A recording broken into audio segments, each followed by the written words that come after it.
Good morning and welcome to Autism Live. I'm Shannon Penrod and we are webcasting to you live from the Center for Autism and Related Disorders headquarters in Tarzana, California.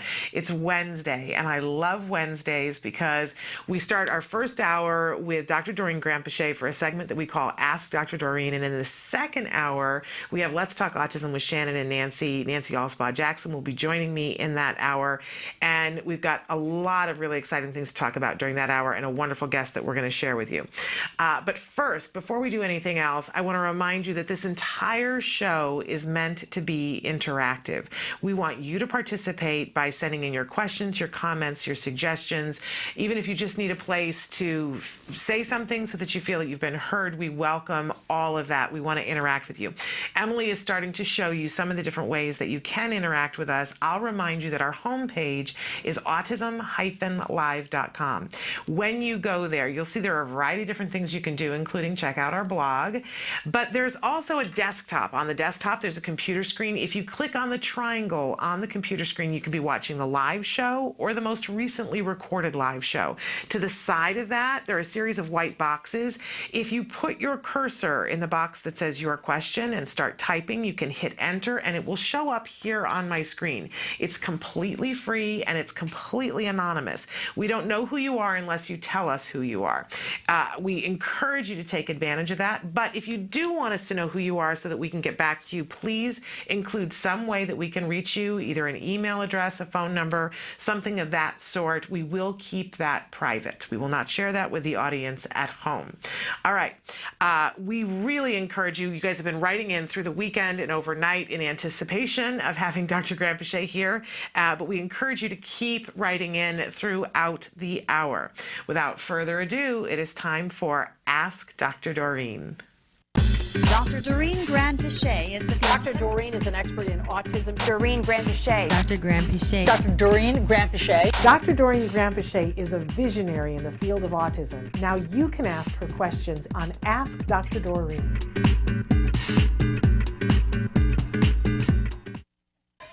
Welcome back. This is Ask Dr. Doreen. So thrilled that I am here with Dr. Doreen Granpeesheh. Welcome. Thank you, Shannon. It's great to be here. We always enjoy this hour with you, and I learn so much. I always feel lighter.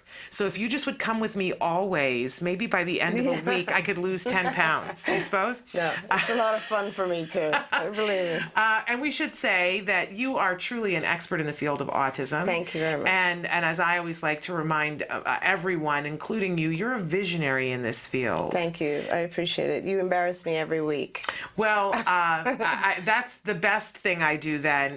If complimenting you, I'll take that on any day of the week. But we want to remind everybody at the start of the show that as much of a visionary as she is and as much of an expert as she is, like everyone else on the show, she can't give child-specific advice. In this format, it isn't conducive toward it. Would be a disservice to our kids, and we would never want to do that. And you are the highest level of professionalism, so you can't do that. Right. But having said that, you give us direction, ways that we can go. I always say, if you don't know the question to ask, you're never going to get there, right? That's true. And you help us to know what questions we need to ask next and where to go, and give us resources. And I think just the ability to hear you talk about some of these things, it gives us hope, true hope, because just solutions. Hopefully it just helps people find solutions, not necessarily immediate, but at least some path. Yeah, and I love hearing from you how you've dealt with this before, that this is not a new issue. Right. None of us are alone, right. And there are things that can be done.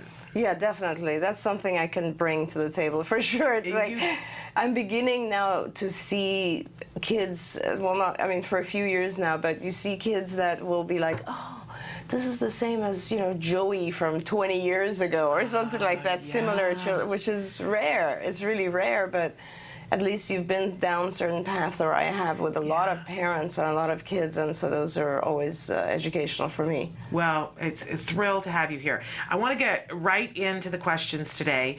Want to start with one because it is a birthday request. They wrote in and said, "Hi, my daughter is 7 today. Please ask Dr. Doreen how we help her with high function aggression towards family. Please, this would be the best present we could receive, and thank you so much." Happy birthday, first of all. Yes. You know, it's hard to. So they said with high function and aggression. And aggression. That was all part of one sentence, but I'm assuming those are So it's a separate. high functioning child who has aggression. So there, I don't mean to always refer people back to skills, for instance, or the BIP builder, but sometimes these answers are so much deeper that you can't, or would take so much longer to give an adequate answer, and so I have to give you some resources to look at. The fact that your child is high functioning is a wonderful thing, and that means that they can learn a lot more and they are open to a lot more, but at the same time, it's you have to be cautious, because a lot of funding agencies will tend to say, oh, this child is too high functioning, doesn't need ABA, or ABA doesn't focus on this stuff, and so on and so forth. So skills, I think, skillsforautism.com, skillsforautism.com.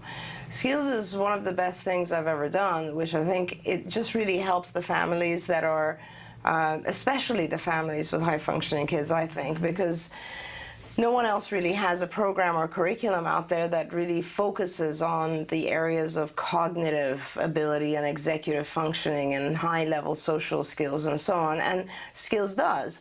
And these are, magnificent things that you need to teach your child. Things like how to read other people's body language, how to have the ability to read other people's thoughts or minds, or understand or infer from their body language, for instance, how they're feeling. Those are the things, perspective taking in general, those are the things that tend to help us be less angry, be less aggressive. And so that's how it sort of would relate to the fact that she has aggression. The more understanding of skills, the more competency she has in skills. Why am I saying she? Is it a girl? Did I daughter. assume? No. Okay. It's funny because a lot of times we assume the other way, but no, she says daughter. Daughter, right. Okay. The more she's competent in these high-level skills, the more the fewer things will make her angry. Now, and that's true for all of us, obviously. Now, the other side of it is that the aggressive behavior has formed a pattern for her. She's learned that it is an effective form of communication. I always say that any kind of aggression or inappropriate, challenging behavior is always a form of communication. And so it has formed a habit, and you need to do a functional analysis to determine, or a functional assessment to determine what is she getting from being aggressive? Is she being able to gain attention? Is she able to avoid a certain activity? Is she able to gain access to tangibles? How is it benefiting her to be aggressive? And so that's in order to do that functional assessment, we have these tools called the CFA, which is an indirect functional assessment, and it will be very easy for you to answer some questions on there, and it'll help you identify the function or the reason for the behavior, for the aggression. And then it will take you to this other software called the BIP builder, which is a behavior intervention plan builder, and that will tell you exactly how to deal with the aggression. Aggression can be for a million different reasons. As I said, it could be because she wants to avoid something, or she wants to get something, or whatever it is. You really need to identify why she is aggressing. So, I've now referred you to the Skills for Autism in order to help teach her all the other high-level stuff that she needs to know. As well as the CFA and the BIP builder, which are also on the Skills for Autism website. and you can access all of those, and I guarantee you they will be helpful. You just need to put a little time into learning about the function of her aggression.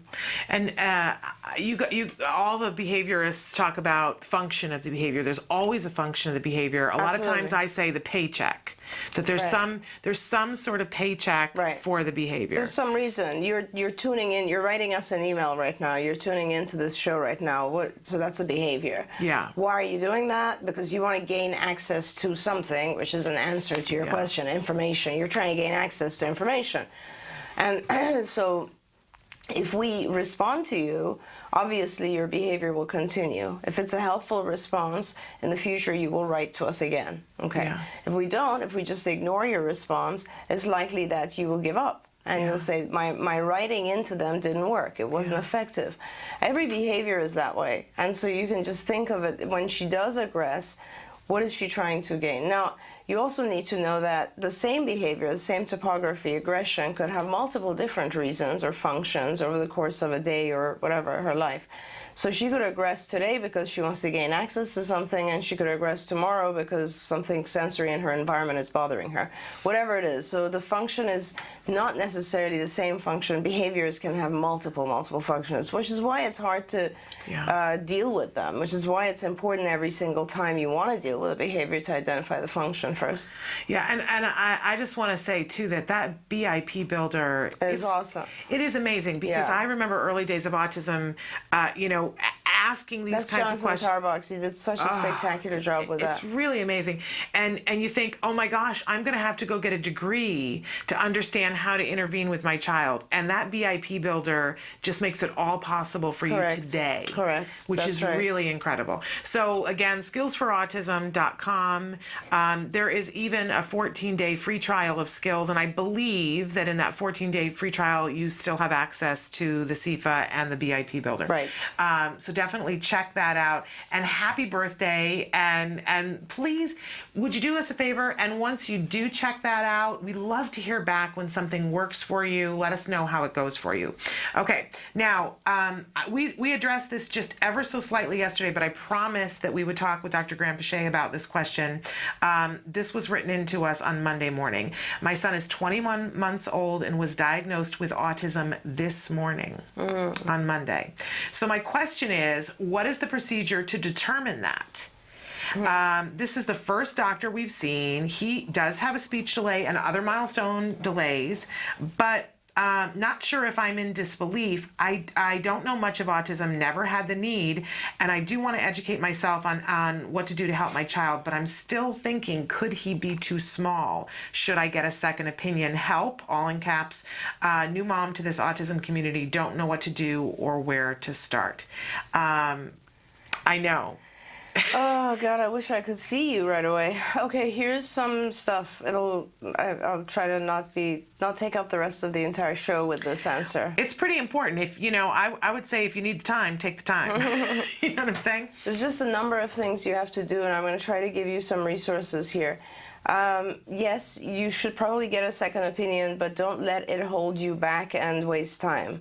I don't really feel like, I'm not secure in the competency of a lot of doctors out there. Let's put it that way. So, and I'm not trying to be arrogant about this, but I do have. I'm one of the people that sees a lot of second and third opinions, and I change diagnoses all the time. So, let me help you with this a little bit. Number one, do schedule an appointment with a specialist, just so it's clear in your mind, someone that you believe in. I would be happy to see your child. I don't know if you're local to me, but I'm happy to see your child anytime. Now, second thing is, as you get that scheduled, though, don't wait on doing all these other things. So the symptoms of autism, these are the things that you're looking for. You're looking for a really clear distinction. And your child is how old? 21 months. Okay, so not yet 2. So language delay would be the number one thing that would bring concern to you, obviously, and that speech delay, essentially. And at this point, if your child, close to 2, we're doing 3-word sentences, the child is describing a lot of things, the child is pointing to objects, the child is trying to get your attention on things, not get your attention on things in order to get help, but just to share with you. So for instance, truck, or look, mommy, that sort of thing. So if your child is not doing that, that's sort of this very important key feature of joint attention and so on, which is trying to get your attention and trying to get you to see something they've seen. That's an important thing. Pointing is a result of that. It's kind of like, you don't really know what I'm thinking about, but look, that's what I'm talking about. That is one of the really important sort of flags, I guess, that shows us that the child is interacting with you appropriately. A lot of times kids who don't have that ability also lose things like eye contact, or responding to their name when you call them, or understanding the very subtle stuff that goes on around them. Now, at 21 months, those would be things like, let's say you try to interact with the child with, let's say, playful songs and games, or peekaboo and that sort of thing, and the child isn't really into it. Those are types of things that a lot of times parents of very young children tell me. Behavioral stuff will occur, like tantrums and hitting and all that sort of stuff, but that is not a symptom of autism. That is just simply the stuff that comes from not being able to communicate. It's kind of a side effect of not being able to vocalize appropriately, or not being able to understand what's going on around us. So close to the age of 2, you should have, pretty good beginning of interactive communication, at least with you as a parent.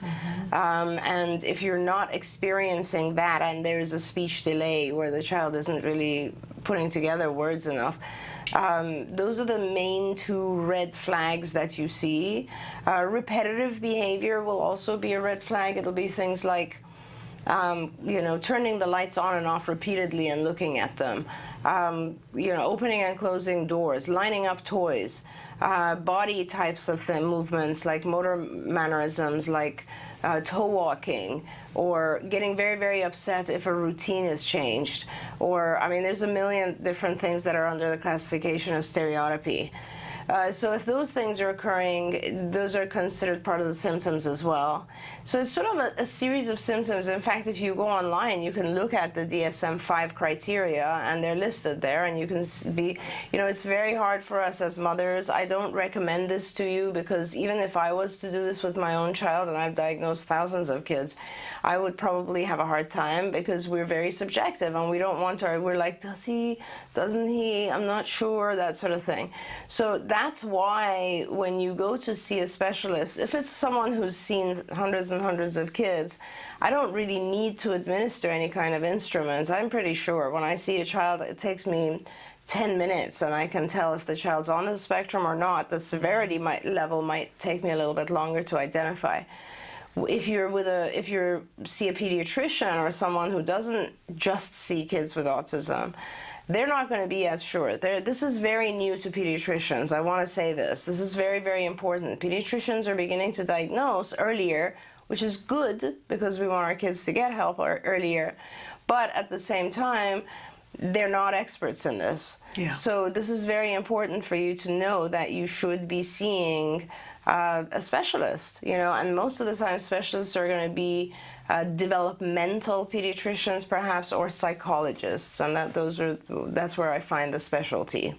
Now, is it because of where I am on this journey with autism that there is a big part of me that both relates to what she's feeling, this feeling of I'm not sure if this is accurate, but where I'm at, a part of me wants to say to her, mom, this is a gift. Yes, it is. Whether you believe that your child actually qualifies for the diagnosis, what you've just gotten is a card saying you can get funding to help your child with the delays that you already know are there. That's a fabulous way of putting it, Shannon. You're absolutely very, very right.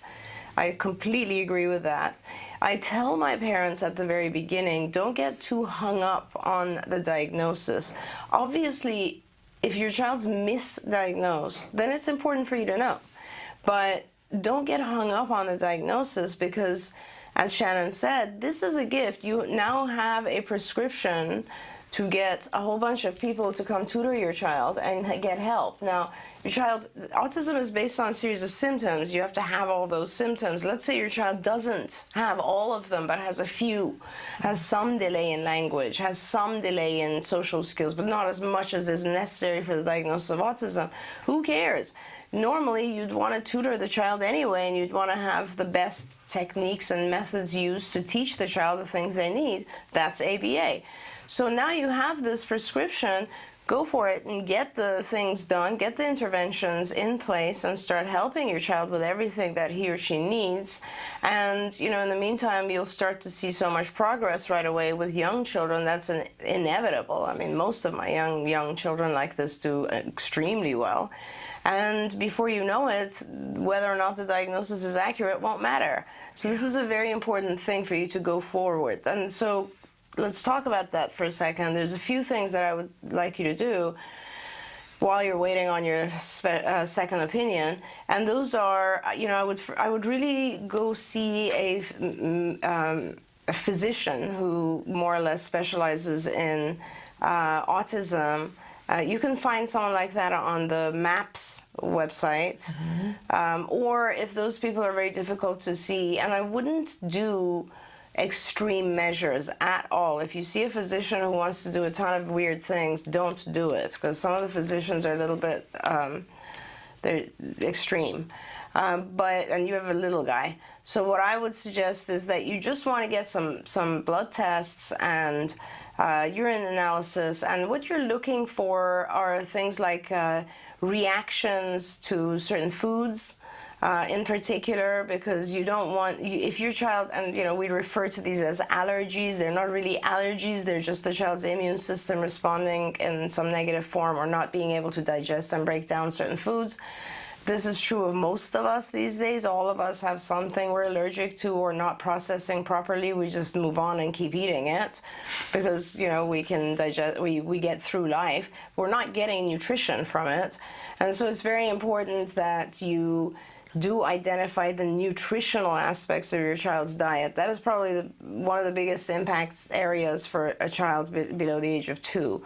You should be looking at the possibility of your child benefiting from no casein, no gluten, especially no gluten. No casein in some cases, very, very drastic change actually. If your child has had a lot of ear infections and use of antibiotics, then you definitely will be a candidate. He or she will be a candidate for having yeast infections and candidiasis. You need to look into that. And these are all just like, you can treat them with dietary change and homeopathic, naturopathic medications. Or supplements. You definitely need to put your child on vitamins. That's a big deal. I think the vitamin D, C, calcium, folic acid of some type is very, very important. The fish oil is very important, all this sort of stuff. Would you recommend a probiotic out the gate? A probiotic if your child has some yeast issues, obviously. Otherwise, you know, it'll be hard on the tummy. Okay. This is a very young child. But that's why you need to see a good nutritionist. I recommend Julie Matthews. She's very, very good. Her website is nourishinghope.com. You can go there and find a whole bunch of information. Right. And in terms of physicians, of course, there are very good physicians all over the country. You know, a good friend of mine, Dr. Andrew Levinson, he is, his website is Vitality Health and Wellness. Here, there's many in California, as I said. I don't know where this parent is from, but go on the MAPS website. You can find a lot there. And if not, we can help you find someone as well. And then from there on, once you have some of the sort of the health under control and sleep, that's another important thing. If your child is not sleeping, you would be asking a physician for help with that, and you would be looking at things like melatonin, for instance, to help the child sleep. Once the child's sleeping and their health is under control, then you really want to make sure that you're getting adequate ABA.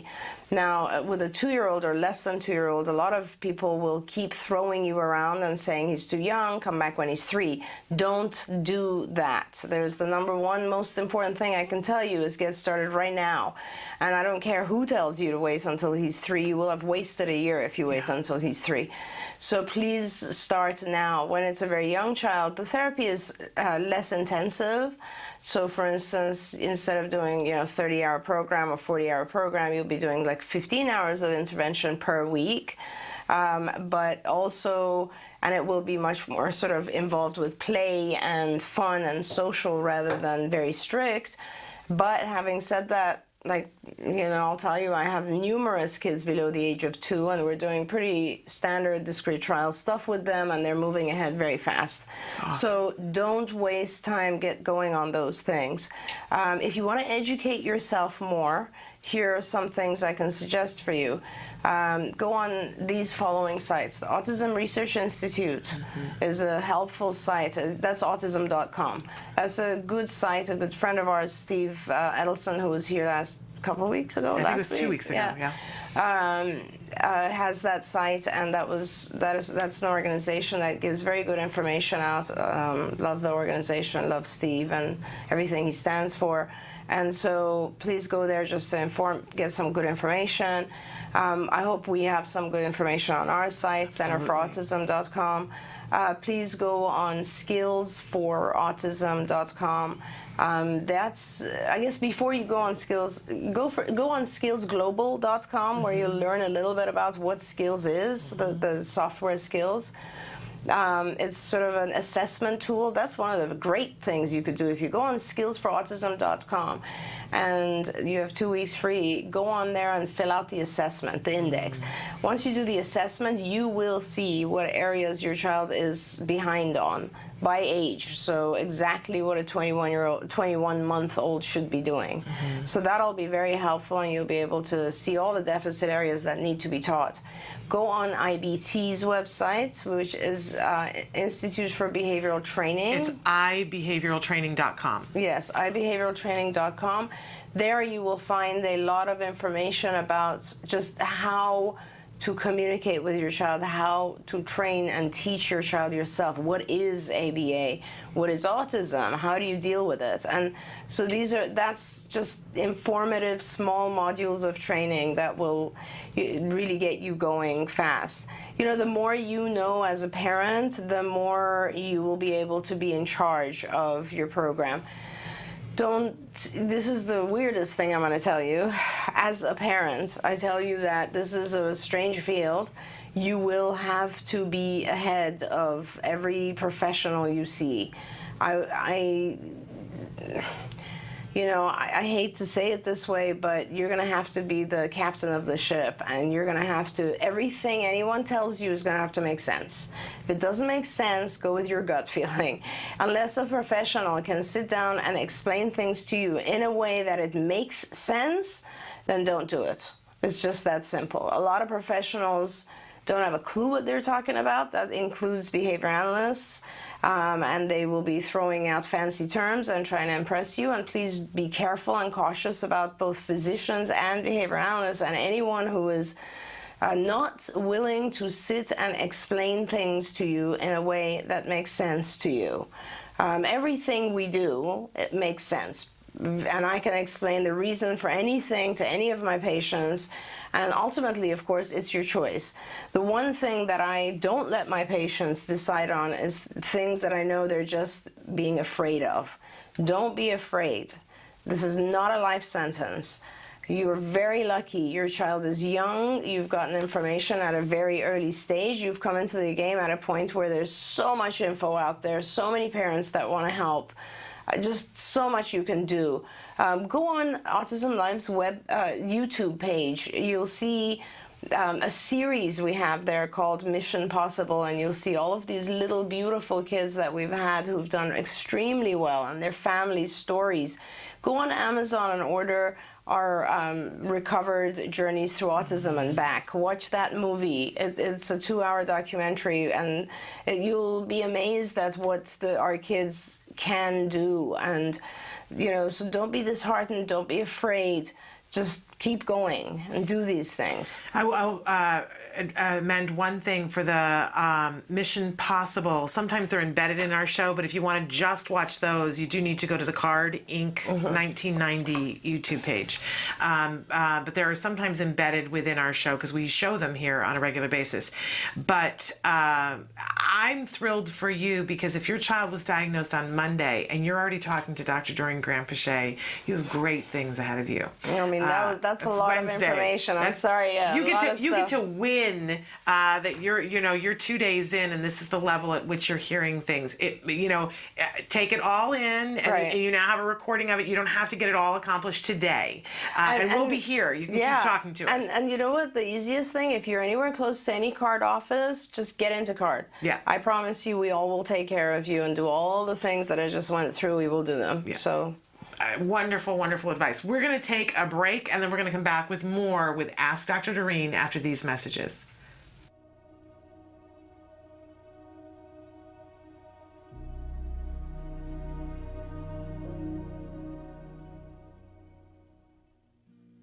Hello, fellow activists. Today we're going to talk about the 10 steps to empowerment. Step number 1, accept and embrace this challenge. By telling you to accept and embrace the challenge, I don't mean you have to love autism. Let's get this straight.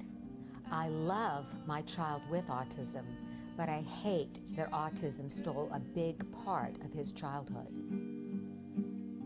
When I look back at my journey, I realize that I knew in my gut that my son was regressing at the age of 2. I had a hard time with acceptance. It didn't come easy for me.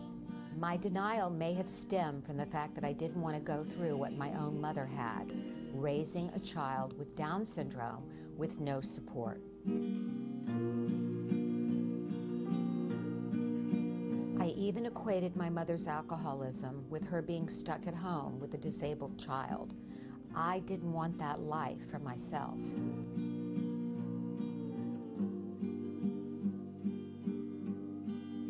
I couldn't believe that, having lived through the experience of having a brother with special needs, I was now faced with having to raise my own child with special needs as well. But being in denial did not make the truth go away. It's when we can accept the truth that it can set us free.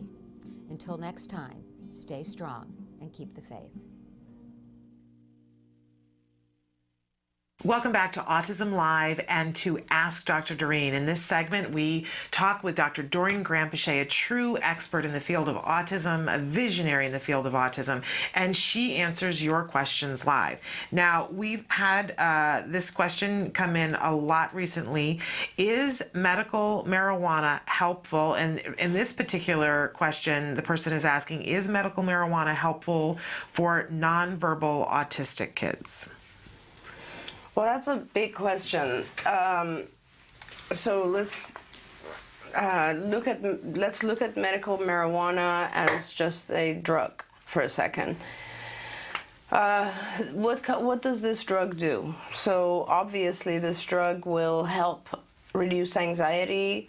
It will calm the person, probably. I believe that's the effect that it will have, is like calming to some extent. It also has some detrimental effects in terms of brain development. So, that's pretty much the answer. If every drug that you take, every medication that you take has positives and negatives. It has some intended use and it has some side effects. So, let's say the intended use of Adderall, which is a stimulant, which is given for individuals with attention deficit hyperactivity disorder. So that would be it has a positive effect, or the intended positive effect is that it will help you focus better and pay attention. Okay, great.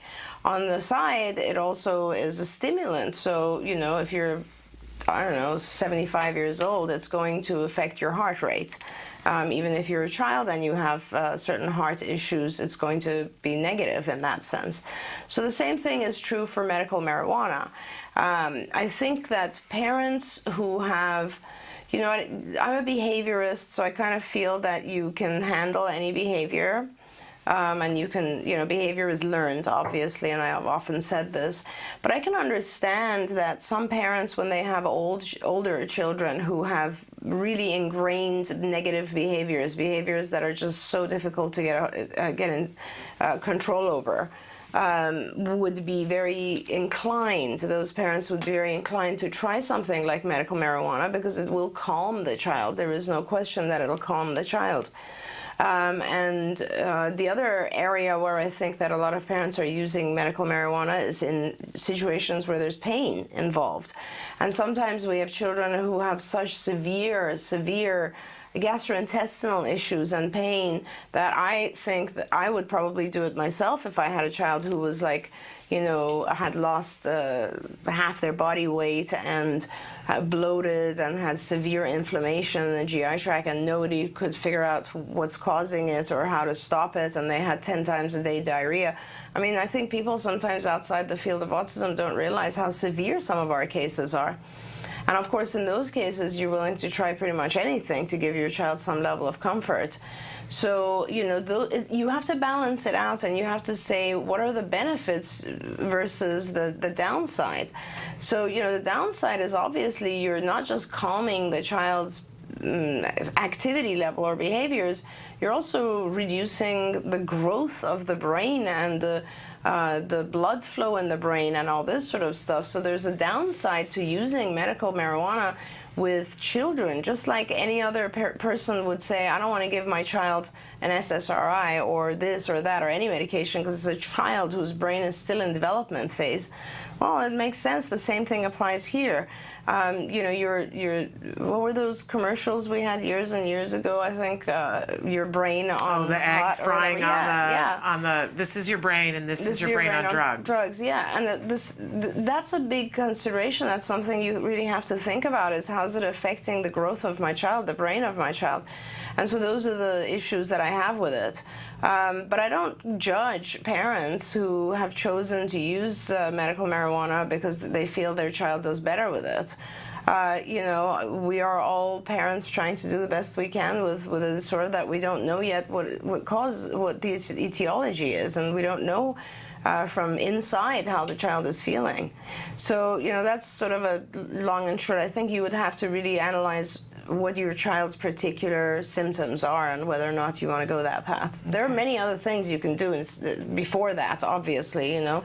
Great. Dietary change, behavioral interventions, medical supplements, so many things you can do to help children. But important to weigh benefits versus cost. Absolutely. Great advice. Somebody wrote in and said that they wanted to agree that the mom who wrote in 2 days, you know, and 2 days later is getting to talk to you. They said, I just wanted to agree with Shannon and kudos to that mom. So there's other people lining up and saying, you're doing a great job. Somebody else has written in this morning and wants to know what makes a child high versus low functioning. Nobody has ever given my child a label. And by the way, I'm thankful they didn't do that early on because I was able to set high expectations for her rather than allowing others to determine how far she will go. I think that's so important for all of us to look at our kids and not get caught up in labels that other people want to. Yeah. You were sharing an article with me just last night about a mom who said, I'm not going to accept a label that somebody else put on my child. And there's so many blogs I read from parents where some don't even like the label of autism and some do. I mean, some say my child has autism, others like to say is autistic. I don't know. I don't like labels as a whole. I don't think labels mean much. If I could, if it wasn't for the sake of brevity, I would always refer to our kids as just kids who have certain delays and certain strengths, just like any other kids. But labels are labels. Autism, I always tell parents, autism is a label that's actually useful for you to get funding, and that's pretty much it. Other than that, I couldn't care less. You know, it really doesn't matter to me. Here's what I want to, you know, going to the high versus low. To the high versus low is it's a very hard. There's a certain number of symptoms that go into that label, and if you have those symptoms and you have all of them, and your child, I guess the latest DSM helps us quite a bit with the high versus low, because there's severity level now for communication and social as well as for stereotypy, and if you have a lot of symptoms, your child's struggling significantly and needs a lot of support in order to function, that's what would be classified as very severe or low functioning, which, by the way, the high and low functioning is my most hated terms. I hate that. But anyway, and if your child is mildly affected, or highest functioning would be a child who doesn't need a whole lot of support, perhaps has issues with, is odd socially perhaps, or has difficult time interacting with peers socially, but you know, can handle most other situations. So that's the sort of spectrum, and you have children who are so severely affected by autism that they appear to be very, very unhappy, in pain, unable to handle sensory input, unable to handle anything and everything in their environment. And then you have, on the other hand, children who are very hard to diagnose because they're very, very mildly affected by these symptoms. So again, don't put too much time in the label. It doesn't matter, or the high or low severity or whatever it is. There are some tests actually out there that try to there are certain things that professionals look for. For instance, if the child has developed some speech before age 3 or 2, then that's a child who has a lot of potential. I believe that all of my kids have a lot of potential. It's a matter of when we get to them and how good we are in understanding them. I think if we're good, if we're really good and have all the resources in the world available to us, then pretty much most of the kids have very good potential. I'm smiling because somebody wrote in and said, ha ha ha, can I volunteer to be Dr. Doreen's assistant just so I can follow her around for a week and soak up some of her knowledge?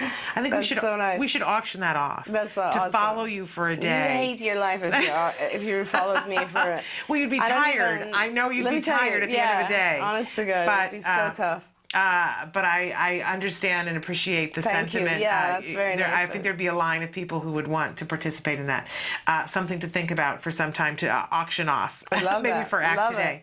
In any case, we had something come in on the Facebook. Somebody wants to know, hi, my 12-year-old ASD son has started to think that there is someone or something in his room and hearing voices. Not sure if it's films, book, ASD related, or something else. Right, but I mean, you could just, if you, in this case, and I don't want to forget, because I do need to talk about Act Today and how we can raise money for Act Today, that whole thing. That's important to me as well. Now, if you take that sentence that you just read from me, Shannon, and just remove the my 12-year-old ASD son. Yes. This is something that happens with all kids. Okay. Okay, so all kids at one stage or another, it's just happening to your child a little bit older. But hey, come on. My 12-year-old is freaking out right now because we had a pretty significant earthquake last week. And this is fear is a normal part of development. If you don't have fear, you're in danger. So fear and overcoming fear, or being able to understand the limits of fear, is a huge growth potential. So, there's a million different things. I wouldn't treat this as an odd, he is hearing voices. He's just scared. And I would do a number of the things you do with your typical child. And he thinks he's hearing them from... In his room. And it's just in his room, right?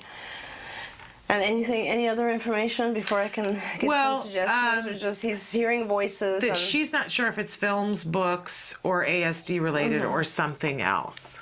It's just fear. I mean, we never know. I know with my child, if she sees a horror movie, which I try to prevent, but 12 years old in this day and age is 25 in our age, Right. They're exposed to so many weird things.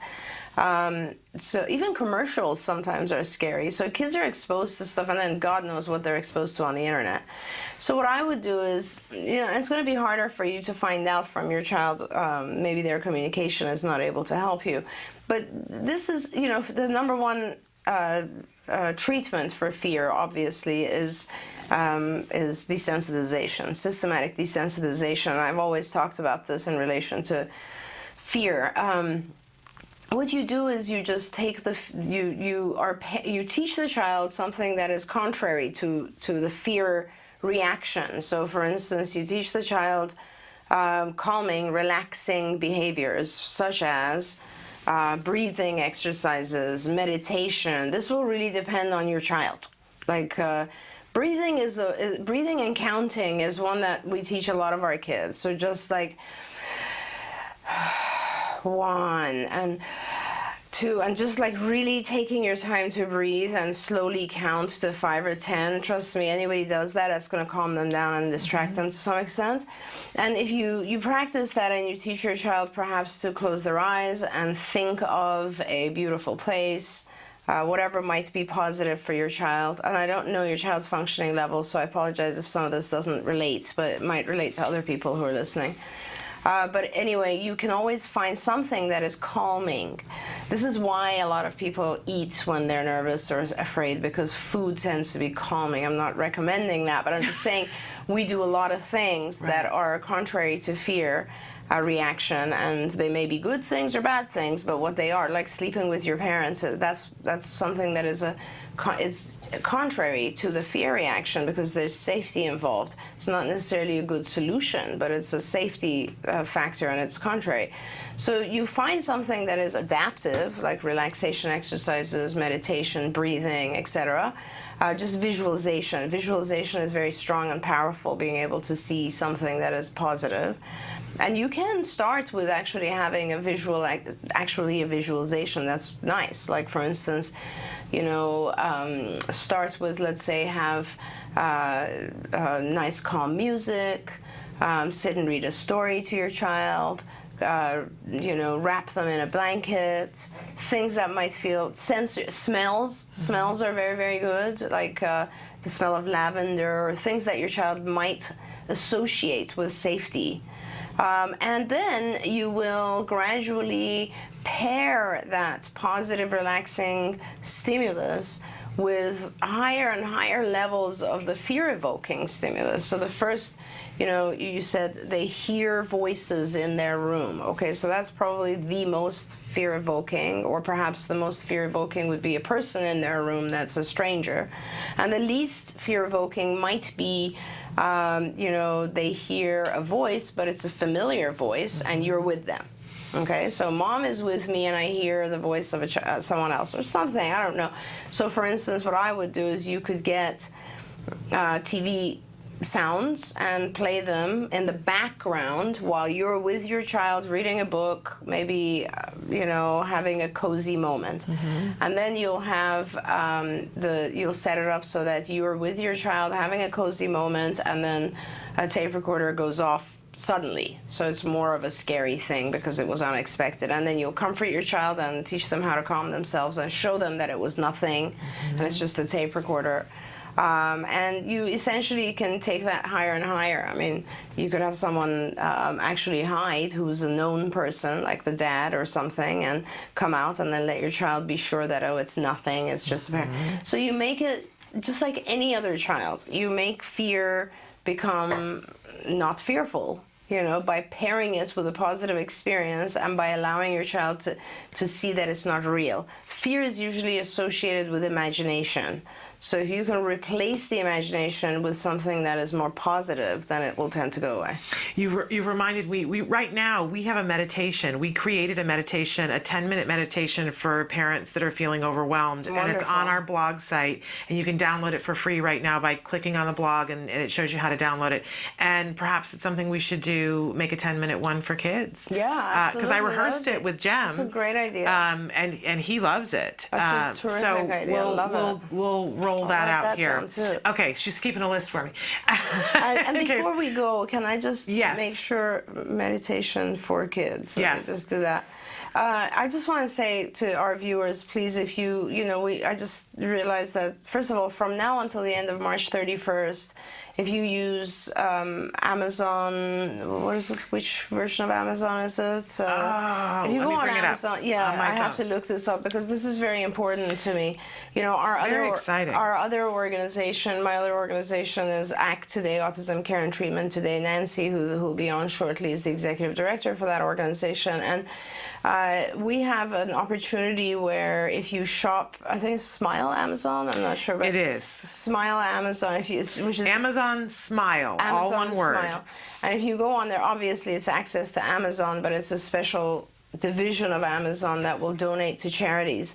And if you, for any new or any person, any purchase by an individual, so you go in and you buy something for $5, doesn't really matter. our organization, our charity, receives $5 this week until the 31st of March, and we get 5% of your total purchase. So, and the 5% of your total purchase, I think, goes on past March 31st. I believe so as well. Yeah, this is really important. It If is. you can tell all your friends anything, they can go on there and order, 10 packs of gum. It doesn't matter. I'm just saying it would be very, very helpful to us because Act Today helps so many families. We've given past $1 million already to families, and we're struggling and we're trying very hard to fundraise at this time when it's very hard for families. So if you can please do this, and please tell all your friends to do this, I would really appreciate it. It really helps a lot of our children. Where you'll want to go is to smile.amazon.com, and it should. When you go there, you should see "You Shop Amazon Gives," and it details that it will go to Act Today. So make sure that it says that. There are different charitable organizations that you can pick from. once you sign in. So make sure that you choose Act Today. And we should remind people, Act Today is a wonderful organization that gives grants to families for the things that families request. It doesn't already presume that everybody wants an iPad, because everybody doesn't need an iPad. No, not at all. Some people Right. need a fence. Some Right. people need help getting safety equipment, helmets. Some people want ABA services, others want diagnostic tests, medical tests, supplements. Exactly. I mean, we have given away funds to families for pretty much anything, social camp, school, whatever, and we have so many families now aware of us and writing in that it's very hard for us to keep up with the demand. We do events several times a year to fundraise. Fundraising has become very difficult. A few years ago, people were much more giving. But if you can help us in this way, we only have 2 people on staff at Act Today, just so you know. And Nancy, who's the executive director, and Amy, who is an angel. I don't even know how she functions. She does every possible thing. All of us, board of directors, are volunteering our time. Nobody gets paid. The vast majority of the money that is collected goes to the children, to the families, and we're really dedicated to our kids. I mean, Act Today has a run coming up in April, I think it's April 17th, 18th, that weekend. It's the ATMF run, and we've been covering it here on the show. And that's all for military families. I mean, I don't know if people, viewers should know that our board approved that there's families at CARD who are receiving services, military families, and they cannot afford to pay their co-pays. Yeah. And we have been covering these co-pays, and it's adding up, and there's about 40 families or so who we would normally have to discontinue because the co-pay amounts are adding up pretty significantly, and Act Today has agreed to fund that, and that is huge for our military families so that their services are not interrupted and they can get help. And I think that's just critical. It absolutely is, and we talk all the time about how important it is that we reinforce people. And it's when we talk about ABA, we're trying to reinforce our child for doing something. Right. We want to give them a paycheck for doing something well, and it's so important that our military men and women who are trying so hard to serve and protect all of us, they are statistically, the incidence of autism is higher in the military. We don't know why, but there are more children per 100 affected by autism in military families than there are in non-military families, and yet they are the most underserved population. And of course, with the military, also, Shannon, it's so hard for them because one parent is deployed. Sometimes both parents are deployed.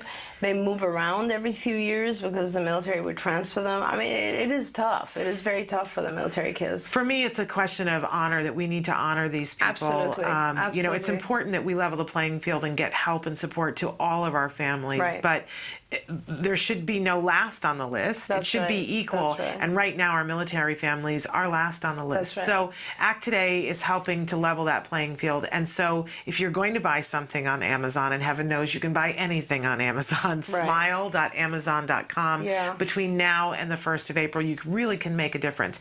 And also, we've encouraged you in the past, we want to encourage you again, you can sign up to have a virtual team for the ATMF run. You don't have to be in San Diego Diego on that day. You could sign up and say, I'm going to be a virtual runner, and put it on your Facebook and put it out there. And I think a lot of times we think, oh, it won't raise enough money. Enough for what? Enough for $20, who? $5, Right. it doesn't matter. The more people do that, the more it comes in. I mean, Absolutely. I did just a request from all of my friends and people that I knew, and it was on another website where it's like a charity, and I just, within probably a month or so, I was able to raise about $4,000 for our military family, for copays. That was just for copays. I'm big into trying to help the families with copays because I think it's such a useful, it's such an efficient way of using money. Because, you know, the copay is such a small percentage, and yet it holds back so many of our families from accessing any insurance coverage. So please do go on Amazon, Smile, and Act Today, and, you know, click Act Today and try to help us with that. We appreciate it. I also want to say before we end, I don't know if we have time, but this is very important as well, I believe. And I wish, you know, I don't know if you have time this week, but the end of this month is the end of the time frame to sign up for the insurance coverage in California if you are not insured or if your insurance does not cover autism. And we are really telling our friends, to all of our families, to please do take advantage of this time frame. Go online and choose the California plan that is, I believe at this point, Blue Cross Blue Shield, and you will be picked up. You will be able to access autism coverage. This is really, really important for those of you who think you don't have insurance, you don't have insurance coverage. You only have a few more days left to do this. And keep in mind, you know, what a great opportunity that you have the ability to get this coverage. And if you don't get yourself covered, you will have a fine next year on your taxes. And it's a much better thing to take action and get covered. If you are not in the state of California, you have questions about whether your state's plan is covering you, the greatest thing you can do right now is go to centerforautism.com. There is a tab that says Affordable Care Act. When you click on that, it's amazing what they have done. This is Julie. Julie Cornack did this, and she did a fantastic job with actually researching every state and defining clearly what the benefits are. It's a beautiful interactive map for those of us who are visual and need to see it, like myself. You click on your state, a thing pops up that tells you a bullet point about what is covered in your state, but then you can further scroll down and it will go into detail about your state and give you some very important information, so you don't have to start at square one. You can move ahead like 100 squares. Thank you so much to Julie Cornack and her staff for creating that for all of us. It's a really amazing tool, and you can find that again at centerforautism.com. Click on the Affordable Care Act and it will help you to get sped on your way. Now I want to squeeze in another question. Sure. We do have time if you have time. That's fine. Okay. Oh, and I see there's a new question too. Okay. How can I help my 4-year-old with reinforcement at school? The teacher is trying to help him to have a quiet voice at circle time so he can pay attention to what she's teaching. He loves letters so much, she lets him hold the small foam letter. I don't know if this is the same child that we were talking about last week or a different one, because lots of kids are into letters. She lets him hold a small foam letter at circle time as a reinforcement. One day it works great, next day not so much. If he loves the letter so much, why is he being inconsistent with his behavior when he's supposed to stop? He's getting reinforcement, and it's something he likes, so I don't know why he's not working for it every day. And they say, thanks, Dr. Doreen. I love this question. Yeah, but can you read the first portion of it? What is the behavior we're talking about? He's 4-year-old, and they want him to out? have quiet voice at circle time. Okay, so it's very easy. This is a really simple thing. You take away the letter if he is not quiet. Just very simple. And you will take away the letter. If you think that holding the letter is a reinforcer, you don't just let him hold it and he's not quiet. So you're taking it away if he's not quiet, and you're rewarding him with it when he is quiet. And you need to practice the behavior of being quiet so that he understands something like this, for instance, as a symbol, so that you can give that symbol to him from a distance. But can we also, and is this a stupid question? Be honest with me.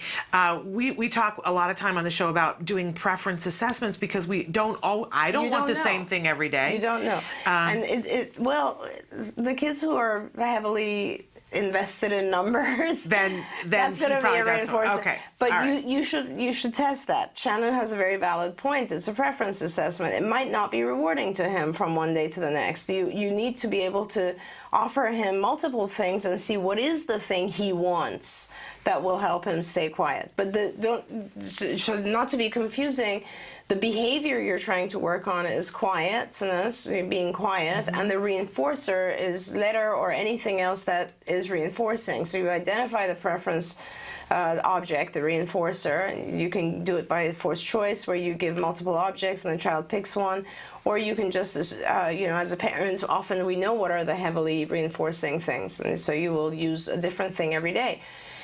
And then you also need to make sure that the child is very clear that they will get the reinforcer when they are quiet. They will not get the reinforcer when they're not quiet. Okay, and so that's very important, that differentiation. And so, given that, that's why often things cannot be taught in the environment of the classroom because it's going to be disruptive to other kids and so on. This is something that if you have an ABA program would be taught at home and then generalized to that situation so that you always have a therapist who can actually jump in and take the reinforcer away or give the reinforcer. And being quiet could be for 1 second, could be for 5 minutes. You need to shape that behavior. So you will initially reinforce, give the object of reinforcement after, let's say, 5 seconds, whatever your child's baseline is, what's their maximum they can do right now, and then gradually increase that very, very slowly so that your child remains successful. I guarantee you they are able to be quiet. There's just a threshold baseline that you're missing. In other words, your child will be quiet for a certain period of time, just not the period of time you want during circle time. Okay. Can I keep you for one more question? Of course, okay. of course. Because they just wrote it in and I love this question. Yes. Hi, Dr. Doreen. We love you and admire you so Thank much. you. We thank you for all your work and advice that works. My child, age 7, only wants to sleep with mom and dad. We love it, but we can't sleep because she kicks and has a sweating problem, which we're treating. So most nights we can't sleep. We've tried everything, including putting soothing lights, music, taking starts away, etc. We put her to bed at midnight. She appears in our bed every single time, even when we wait for her to sleep. Any advice? Or maybe we should all move to her room, LOL. Thank you so much. I think a lot of us struggle with the bedtime thing. It's tough. The bedtime thing is tough. It's very, very tough. It's one of the hardest things to think because we're so wiped out and exhausted to begin with. And I love that she admits that there's a part of the parents that love it too. This is the problem that I struggle with, that there's a part of me that I like it too. Of course you do. Of course you do. And that's one of the things that we always point out because it's kind of like you love it, but it hinders your child's development, obviously. 7 is already kind of getting up there and you really want to be more, stopping this behavior now. So just quick answer to this. You can go 2 ways. You can shape the behavior or you can flood the behavior. In other words, you just, one of the things in the old days and it really depends on your strength level as a parent. So, and don't worry, you're not emotionally hurting the child or anything like that. Any new thing that the child has to learn that they don't really want to do is going to be somewhat difficult. But it isn't like you're not traumatizing the child. Don't worry about this. So you would basically, yes, first of all, if your child wakes up at 12 and comes to your room, that's the point where that's what you need to prevent, is the child coming to your room at 12. You could very simply, you could prevent the child from coming out of their room. Done. That's it. Your child will, in other words, you can actually lock the door. Your child will, you can have a webcam in there, like a nanny cam or something so you can see what's going on. Your child will go into a major tantrum, expect it. They will calm themselves down and fall asleep probably on the carpet or something like that. First night will be horrifying. Second night will be better. Third night, your child probably won't even wake up. So that's the fast way to deal with it. The slow way to deal with it is, yes, you will go, if you can't bear that sort of the harshness of that, which I couldn't in my case. So the second way to deal with it is that you will actually start in you will stay in your child's room. I don't think you both need to stay in your child's room, but you will stay in your child's room, and you can rotate parents if you like so that you can each have 1 night of sleep. Mm-hmm. And And when your child wakes up, you'll just tell your child to go back to sleep, and you'll stay with them, perhaps put your arm on them or something. And then, that's when you kind of want to have the environment of the child's room needs to be very, very friendly, like music and that sort of thing. And then you will gradually, as the child, you will fade your contact, let's say, with the child, but you'll keep them in their room. And then, 5 days later, or 3 days later, you'll move your bed slightly, just have a cot at this point, away from the child, tiny bit, little bit more, little bit more. Now you're sleeping next to the door eventually, and your child's still asleep. Now you will start going out of the door, and this is how you fade yourself out of the room. And this might take a month, but it's going to be easier on you mentally, emotionally. Physically, it's going to be harder because you'll get less sleep. Do not feed your child in the middle of the night. Do not give them anything to drink. Often we think and it does, it's soothing to give them, let's say, milk or something to drink in the middle of the night. That is specifically why the child wakes up. Your body becomes conditioned to receiving some sort of nutrition at that time. Do not give them food or drink. That's very important. You should probably not do a whole ton of interaction, like no social reinforcement and so on. You're just physically there for the sake of comfort. And you should, try to fade that out as much as possible.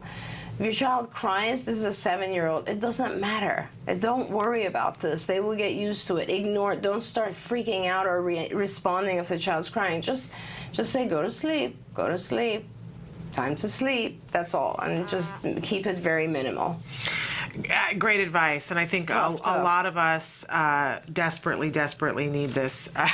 It's very, very tough. I did this weird conditioning thing with my child because when she was much younger, like 1 or something, but I wanted to kind of get out of her room, and it was pretty hard, and so I used a clock that had sort of a melody on it, and so whenever I conditioned the sound of the melody to myself, so in other words, I would always play the melody when I was in the room, and then gradually the melody became more of the conditioned stimulus, and then I could be out of the room as long as the melody was playing. She was fine. Interesting. Yeah, well, that's why you're so much smarter than us. That would never occur to me. I will admit here that Jem, I always said I was not going to be one of those parents that co-sleeped, and that lasted 17 seconds after we got him home from the hospital. It wasn't even like, ding, that's up. We had a crib, and I think he slept in it for 15 minutes, and then I went and woke him up and took him back to the bed. Yeah. I'm one of those kind of crazy parents. And the cameras help a lot. I mean, they make you a wreck. Well, rational people, they help, but not me. That didn't work for me. Right. And so it was a lot of years of him being in our bed, and it took us years to get him. And even now, and he's about to be 11, you guys, so everybody go ahead, judge. Bring it on. His deal is now that he has to, and we did it gradually over years, but he has to spend the night in his bed. When he wakes up in the morning, he can cuddle. He has to use the restroom first, and then he can crawl into our bed in the morning for a cuddle, and that's it. But I think there's got to be an end to that. I mean, he's about to be 11, and I'm thinking we've passed that deadline too. Kind of. I mean, I don't know. It's not, it's just, in general, you kind of have to, especially with boys. Because boys are so much more independent and so much more private at an earlier age. Yeah. So I would say you need to fade that out. And I would probably, the way to fade that out is just before he even comes to you, go over to him and just do some sort of activity in his room. You don't really have to get in bed or something, and then gradually fade the whole thing. Let's go have breakfast, Yeah. And on school mornings, that's pretty much the case, as I'm thinking about it, because I'll go into his room to wake him up to take a shower in the morning now. But in any case, I digress greatly. Thank you so much for being here and answering all these questions, and we'll look forward. Now, next week, we have you, and it is World Autism Awareness Day. So it will be a very exciting day here at Autism Live, and we will continue to answer your questions during Ask Dr. Doreen. Sounds great. So we're going to take a break and go to the A Word. This is an ongoing documentary being made at the Center for Autism and Related Disorders following a little boy, Jack Riley, who was diagnosed with autism at the age of 2. And we're back at the beginning of the series that Jack Riley, he's had some therapy in the home, but we're still in the early days. Even so, you can see that progress is being made. It's not always easy, and sometimes there's some tears for both Jack Riley and the parents because it's a new way of operating, giving him a reward for things that we want to see more of and not giving the reward when it's behavior we don't want to see. So take a look, it's the A word, and after that we'll be back with Let's Talk Autism with Shannon and Nancy. But again, first, the A word. Pirate. Penguin. Is he gonna come out of the egg? Eggs. Egg. Egg. Egg. Egg. Can you say g? Say egg. Egg. Good trying. Miss Jessica's here. Yay! Oh, it's gonna be a fun day. Yay! Hi, Jack Riley. Hi, Miss Jessica. Miss Jessica. What's this? Baby? Baby? Who's this? Is this a mommy? Yeah? Who else is in here? Is this a daddy? Daddy? That's a daddy? Daddy. And a mommy. And a what? And a what? Say, and a baby. Does the baby go in here? Say, sit down. Say, sit down. Yeah, you gonna go inside? Whoa! Woo, are you gonna fly in the sky? There, let's go. Up the stairs. Let's go sit down. Yeah, sit down. Ooh. Okay, take off. Bye. See you later. Right now we're working on functional pretend play, which involves having him play with toys appropriately. For instance, having an airplane and putting the people in the airplane and flying it appropriately. So that when he does go to preschool, because other kids are doing imaginative play too, creative play, so he would be able to play with the other kids as well, appropriately and functionally. So right now it's just a lot of imitation, but once you just model for him a couple times, he can play with it, no problem. So with the functional pretend play program, with the kitchen set and everything, really, it's really good for him because since he has so many issues with feeding, he can play with the spoons, the forks, and not worry about having to actually feed himself anything. He can pretend to feed himself, feed me, feed the baby. There isn't an outcome where he has to eat anything at all. Look, go. You tried. Nice job. Very good. So yeah, so having and handling fake food isn't a problem, but when it comes to actually seeing real food, he can totally tell the difference, and he just sometimes just refuses, or most of the time just doesn't even touch it, versus all these things, he has no problem. Cut.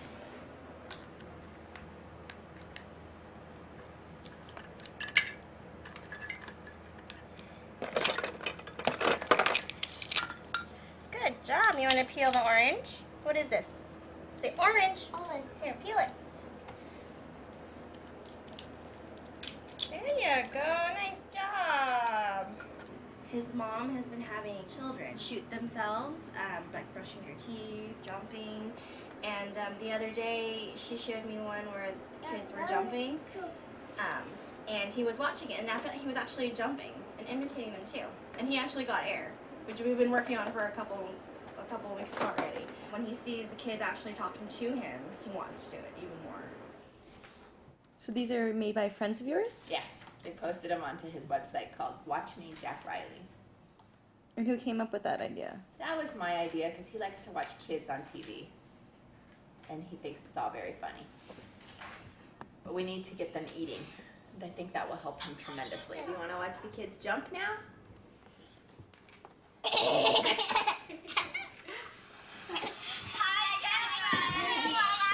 They're talking to you!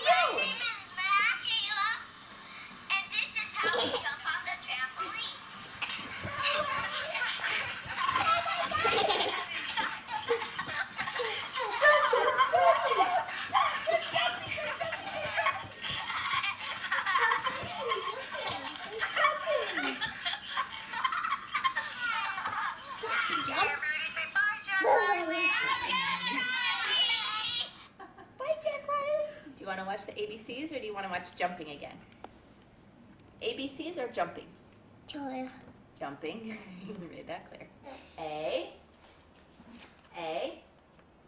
B, C, D, E, F, G, H, I, J, K, L, M, N, O, P. It's a combination of some of those letters. P, L, M, N, O, P, Q, R, S, T, U, V, W, X, X, X, Y, Z. Yay! Do you want to make your sounds? Who's that? Body. Yeah. And who's that over there? Body. No, who's that over there? Daddy. Yeah, that's Daddy. How about over there? Who's that? Jessica, I don't know my name. It's too hard. Jessica. Yeah, but the hard ones are the ones he breaks out without problem. Yeah, yellow. We were playing with Yellow the came out of nowhere. Riley. Yellow and Riley, yeah, we were exactly. playing with the dolls, and I named the baby, the mommy, and the daddy. And he said Bommy. Yeah, I think I'm getting the M now. It's getting closer.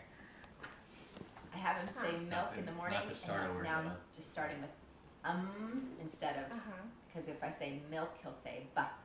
Oh. So if I say milk, he'll say ba. Ba. How old are you? Daddy. Daddy. Yeah. Hi. How old are you? Ho. How old? Two. Two. Doesn't What's your like name? this. What's your name? Can you say Jack? Riley. Jack Riley. Riley. Riley. Riley. That's clear. Can you say Jack Riley? Tell Riley. Yay! Very good. How old are job. you? How old are you? How old are you? Four. How old are you, Jack? Hey. Jack. He likes looking at you guys through this so much. How old are you? Are you two? Are you 468? No. How old is Jack? How old is Jack? Say, I'm 2. I too. Yay! Good job. I'm two. I'm two also. Is Daddy 2? I'm too many.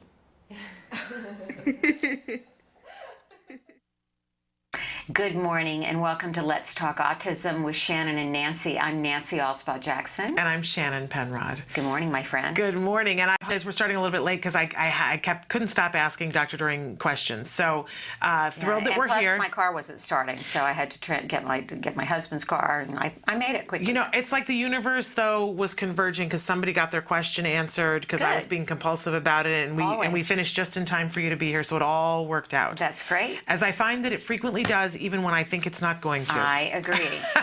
We have a lot of things to cover, though. Yes, and we have a so wonderful many guest, stories. Dr. Roper from Vista yes. Del Mar, and we're going to learn all about that. Really thrilled because they've got an amazing conference coming up, and he's going to share some other things with us And as great well. programs that I had no Yeah. idea, so he's going to fill us in on that. Very exciting. But first, we always like to kick off the show with news, and as we Yes. gear up towards Autism Awareness Month, there's always Boy, just the an stories are influx. just coming fast and furious. Yes, they are. My iPod is my iPhone is blowing up at night with new news releases that we get from all over from our sources. Absolutely. And Some exciting stuff. One of them that was in Science Daily was quite interesting because it states that it takes more mutations to trigger autism in women than men.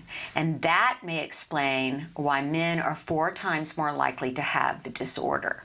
So, Really interesting because we always look at the disparity between the numbers of girls and the Right. numbers of boys. Right. 1 in 54 boys, 1 in 88 general population. So much higher number in boys. And we've seen studies along this line before that say that a girl might be protected in some way. And I've always wondered exactly, what are we talking about? Yeah, Yeah, somebody asked me that question yesterday on a radio interview, and I said, the scientists could give you a good answer on that, but I can't. Now, I think if I just say it takes more mutations to trigger autism, gene mutations. Yes, and they describe it in the article, and you can read the whole thing in Science Daily, but it's almost as though there's a tipping point, and that it takes more mutations, and that what they found, and they're not sure why, but that it seems like the girls that were in their study that were affected were more severely affected. That's correct. It says the fact that autism is difficult to diagnose in girls may mean that studies enroll only those girls who are severely affected and who may therefore have the most mutations. It also said that women with autism or developmental delay tend to have more large disruptions in their genomes than do men with the disorder. Inherited mutations are also more likely to be passed down from unaffected mothers than from fathers.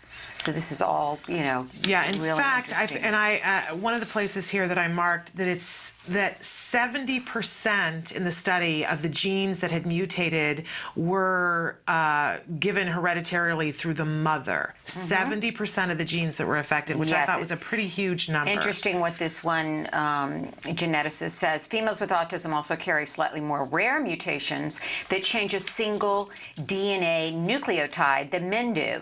These are the nastiest of nasty mutations, says Eichler, because they interfere with the protein's function.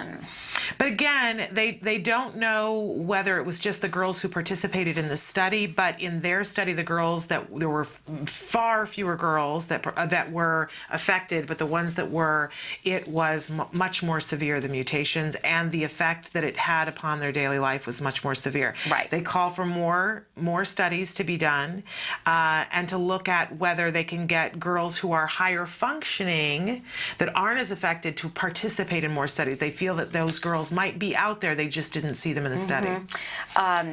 One of the doctors that was involved in this at Johns Hopkins University School of Medicine in Baltimore says we need to ask what it is about brain development that makes it such that females are protected, because ultimately that is what we want to know. We need to recreate that developmental environment. Absolutely, which brings us to our next story. I don't know if any of you looked at the New York Times this week, but our whole topic this week has been advances in the medical treatment of autism. And I thought it was just so fascinating. There was an article about the biochemist Ricardo E. Dolmich, and I was so touched by this article. I want to encourage everybody to go to the New York Times and read it. This is a gentleman who was working as a biochemist and was not interested in autism. Right. And then his son was diagnosed with autism. Yes. And as with a lot of us, suddenly you find a new career. He's actually, they say he's pioneered a major shift in autism research. Well, and it's absolutely fascinating because we know that there is a gene mutation now that can be identified, and that there's something like 70 of them that can be identified. And what he has said, there's always been the difficulty of you can't take healthy brain tissue from a child with autism to examine it and to see what's going on. Well, he thinks that he's pioneered a way that they can take skin cells and grow stem cells in it so that they can recreate what the brain tissue is doing. I see. And in doing that, they might be able to create a drug that can counteract it. It's a really fascinating way of looking at this conundrum that for so long people were saying, well, you can't take healthy brain tissue. No, none of us would sign up for that from a child on the autism spectrum. But he's finding a way around that. And I find it interesting that it's an autism dad. And also he is a Latin autism dad. Yeah, the part of the article that really jumped out at me was in 2006, his son was diagnosed with autism. He was 4, which is when Wyatt was my son was ultimately diagnosed. He said we had suspected it. He didn't talk much, was hyperactive, very moody. He assembled huge towers based on the color spectrum. He did all sorts of things that were very unusual. And they said, well, given the signs, why did you wait that long to seek a diagnosis? I'm from Latin America, Cali, Colombia, and my Latin thing was, this is the way boys are. But he would just scream for hours and hours, uncontrollable. He didn't sleep. We didn't understand it a while. while, his teacher said, you probably ought to have him seen. So that's when we went to a psychiatrist and neurologist and ultimately got differing diagnosis. I mean, this resonated with me because many of you have heard my story, that here I was, a television producer and author, and my pediatrician kept saying, wait and see, wait and see. And I so felt it was almost like a burden was lifted. Like, here, this brilliant doctor didn't get the correct answers either. So yes. we're not, if that's happened to you, you're not alone, right? And not only that, I mean, he's somebody who is doing this work at such a high level. And in the New York Times, they asked him, now, your wife is a neurobiologist as well. And how did your son's diagnosis affect her research? And I loved his answer. And he said, she can't work full-time anymore because she's earned a PhD in insurance.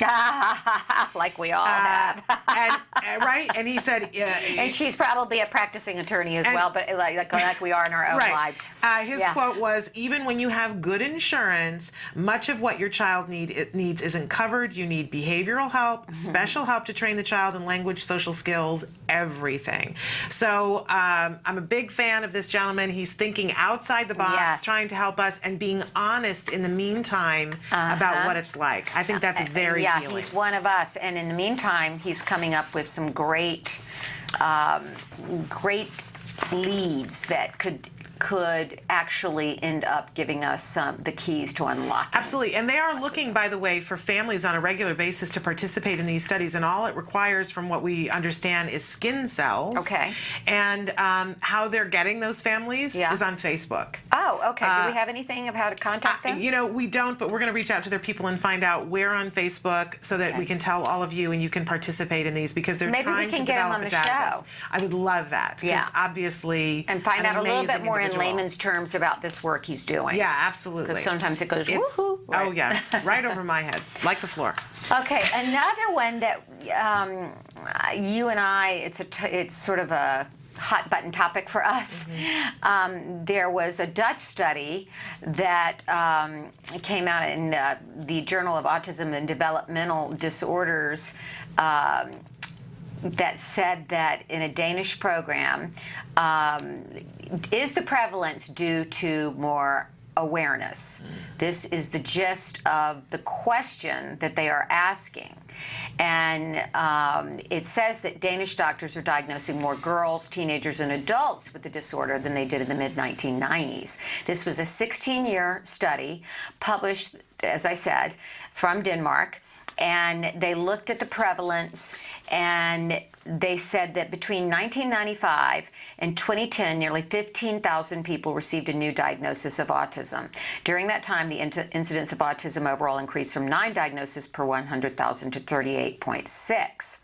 They're saying that they weren't surprised about the rates, but they were surprised about the patients they saw the largest increases in, which tended to be Asperger's syndrome and adults, okay, and girls. So somehow out of this whole study, they've come to the conclusion that because of more awareness of autism, there's much more screening going on. So there's a newer generation of clinicians being trained. They're much more likely to see it. I have a problem with that assumption. Well, I have a problem with how they arrived at it. You know, if we want to take, you know, F plus P, throw in Q, and arrive at 247 is sort of the rationale that I get from this. Right. That the study looked at over this period of time, how we're diagnosing autism. And even in the quote, it says, the fastest rise in the new autism cases in those diagnosed was between 14 and 20 years of age. Right. That's the fastest rise in the amount of growth. So they took that out and said, oh, the percentage has gone up much more than it was a year. Well, we can attribute that to a rising awareness. And they use the point because, you know, if you are diagnosed with autism at the age of 50, you didn't just become autistic. You were autistic, you know, when you were 3, but now we know how to diagnose it. But then they sort of bury the lead in here, because then they continue to say, in boys, the sharpest uptick over the study period is in childhood autism. That's right. It's in childhood autism, and just because someone wasn't adequately diagnosed when they were a child doesn't mean that those cases, which seem to be fairly few and far between, although Asperger's, I believe, is being diagnosed more frequently in adults. Especially in teenagers and adults. Yes, in adults. But as people say to me, is this just a lack of diagnosis 20 years ago? I always say, well, where are all the stimming, tantruming, head-banging, obsessive behavior adults? They're not all misdiagnosed as schizophrenic or out there as homeless. No. It really, I take issue with how it was presented. I think that this study looked at percentages and a bunch of people said, what do we want this to mean? And let's present it that way, which we see sometimes happens. Now, and of course... Feds have moved forward with a new, let's talk about, this is a good story. This is great. It is. Yeah, this is a very encouraging. Okay. The feds are moving forward with disability hiring mandate. So the rule, it will take effect this week. Federal officials are looking to compel businesses to significantly increase the number of people with disabilities they employ. The rule requires most federal contractors to ensure that people with disabilities account for at least 7% of workers within each group in their workforce. So this is going to be huge because federal contractors represent 22% of the American workforce. I had no idea that it was such a huge number. Eye-opening. And an aspirational 7% hiring goal means the rule will create real jobs at all levels of seniority for Americans with disabilities, said Mark Perelio, President and CEO of the American Association of People with Disabilities. So this could mean up to 585,000 jobs for people with disabilities in the first year alone. And further, that businesses, and if a business has more than 50 employees and gets a federal contract that's at least $50,000, they must take specific steps surrounding recruitment, training, record keeping, and policy dissemination, all designed to up employment of those with disabilities. I think that's amazing. And I love, there will be some who say, oh, we're just going to legislate ourselves into oblivion. But the truth of the matter is that exists already for minorities and women. Women, yes. And so why not include disabilities? And they're not saying that every company has to do it, but if you want to get a government contract, you're going to have to do that. Have to do it. But I found it was putting your money where your interesting. mouth is. I found it was interesting, though, that the plan did face opposition from a large number of businesses and was challenged in court by the construction industry trade group, Associated Builders and Contractors. I just want us to take note of those people. Just last week, however, a judge with the U.S. District Court for the District of Columbia upheld the Labor Department rules. So, hallelujah. Thank you, Judge. And if you don't want to participate in it, then, don't be looking for government contracts. It's as simple as that. That's correct. We also had a couple of other things. As I mentioned yesterday on the show, we are hearing rumors, we don't know if they're true, that the new prevalence numbers are going to be coming out either tomorrow or Friday from the CDC. Okay. So we're waiting with bated breath. We'll let you know when that comes out.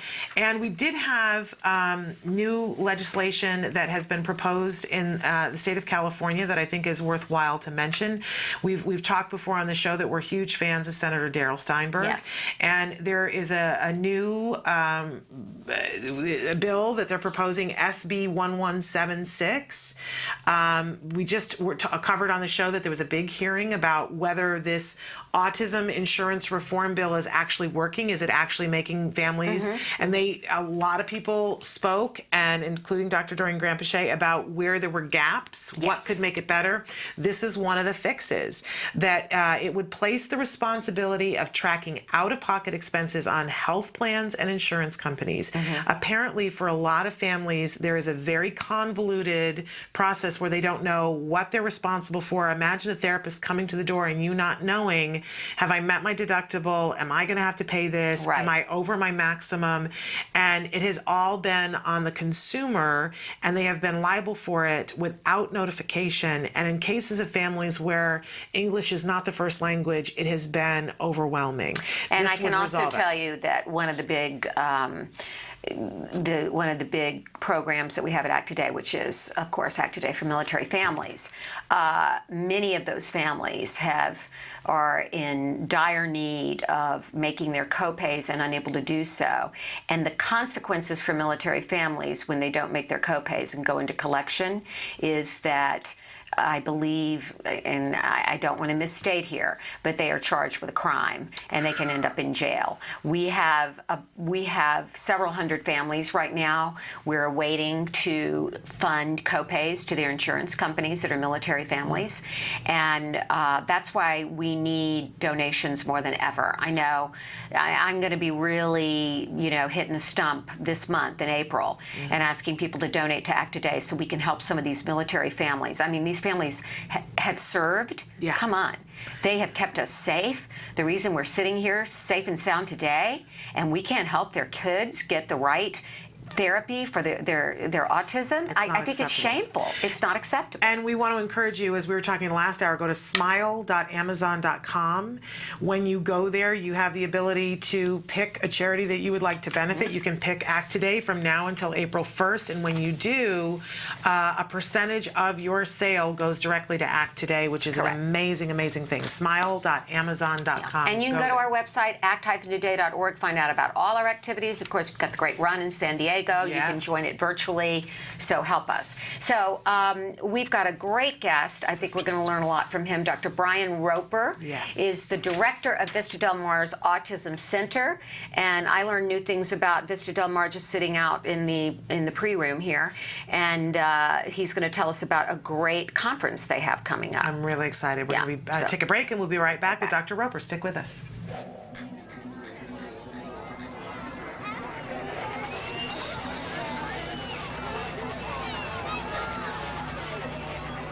Is the second annual ACT Run for autism and military families. We're down here in San Diego. It's absolutely gorgeous morning. All right, let's just start moving. Let's move those feet. I know it's a little chilly. Some of you are just arriving. Hey, you guys are looking at it. I want to remind you, you are running to raise money for an amazing cause.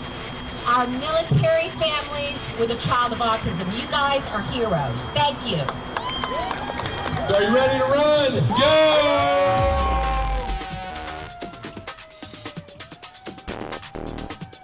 Someone who's had a lot of friends who've had children with autism, and I'll tell you, there is nothing more heartfelt than watching the support that this organization provides for families and for militaries and for children.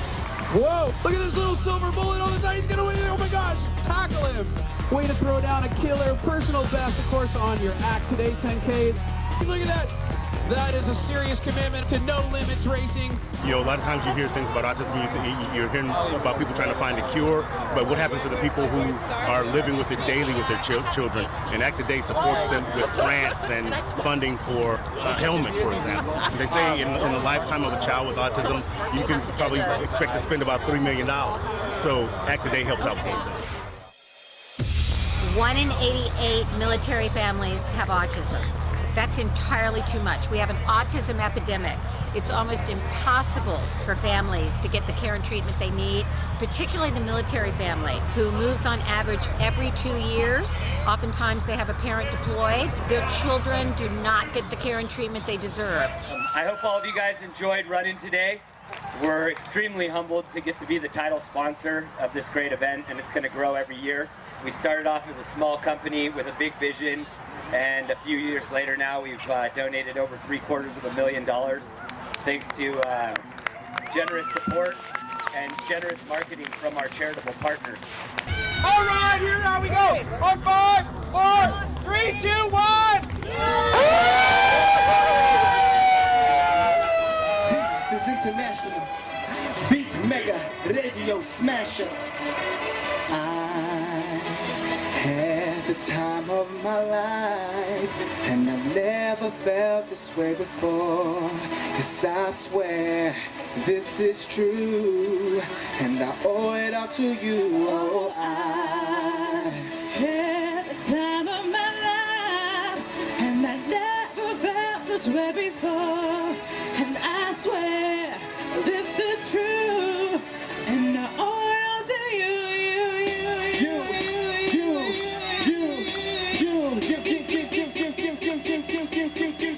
That a bit.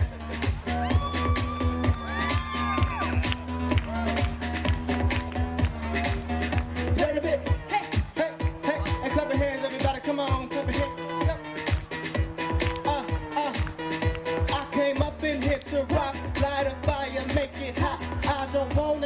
pictures, I just wanna make it pop. I was going to get wild, that's my side. The fact that you have the band going, you have friends here, you have just a great atmosphere, why not come out? And you're in Southern California. You can't get better. I want you to know you made a difference today in the lives of families with children with autism. You guys are amazing. You're activists. You guys rock. Bye, everybody. See you next year. This event would not be possible if we hadn't had the tremendous support of sponsors. We encourage everybody to join us next year. The party's going to be bigger and better than ever.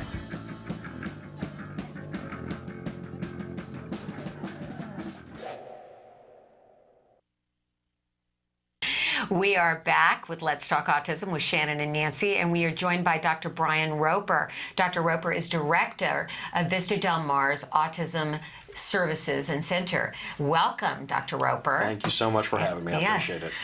So thrilling to have you here. And this is a program that we're not unfamiliar with, but our viewers might be unfamiliar. Right. So will you tell them about the Vista Del Mar Autism Program? Right. Well, Vista Del Mar, of course, has been around for about 105 years. And throughout that time, we've offered a variety of services to kids. And it's 18 acres of activity every day. So we have a variety of programs servicing kids with learning difficulties, emotional issues, and whatnot. We have a non-public school on campus, services 350 kids. And I think, for a few decades, we've actually been serving the autism community. And I think the crux of it has been really serving families. And so our autism services encompasses a number of programs. We do have our Jewish Life program. We also partner with the Miracle Project to bring Elaine Hall's wonderful curriculum and shows. And the shows love Elaine and the work she does with the Miracle Project. She can get me to do things that I never thought that I'd do in front of people, and all of them good. But I mean, she really is just a wonderful person. Mm-hmm. And I was brought on to really bring everything together. So some of the things that we're doing, of course, are offering services through insurance, speech and language, occupational therapy, comprehensive assessments, and we've also got our conference coming up, and that's been a lot of fun to be involved in. So tell us about the conference. What kind of sessions and speakers are you going to have? Well, the title of the conference is Bridging the Gap. Language, behavior, and sensory processing in autism, and I'm real excited about it. We've got two great speakers coming. One is a gentleman that was required reading for me when I was getting my my first master's in speech language pathology, which is Barry Prezant. Barry is one of the pioneers in looking at language and communication in autism, and his work with Amy Weatherby is, like I said, for just about any SLP who wants to work with neurodevelopmental disorders, you have to read his stuff.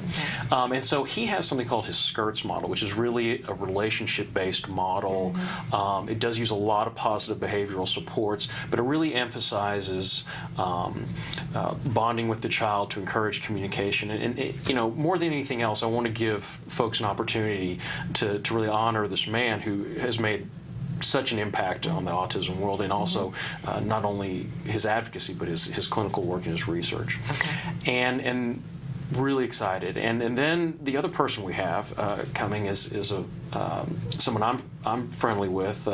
She actually tried very hard to get me out to the West Coast when I got my doctorate years before I came out, which is Dr. Elisa Marco.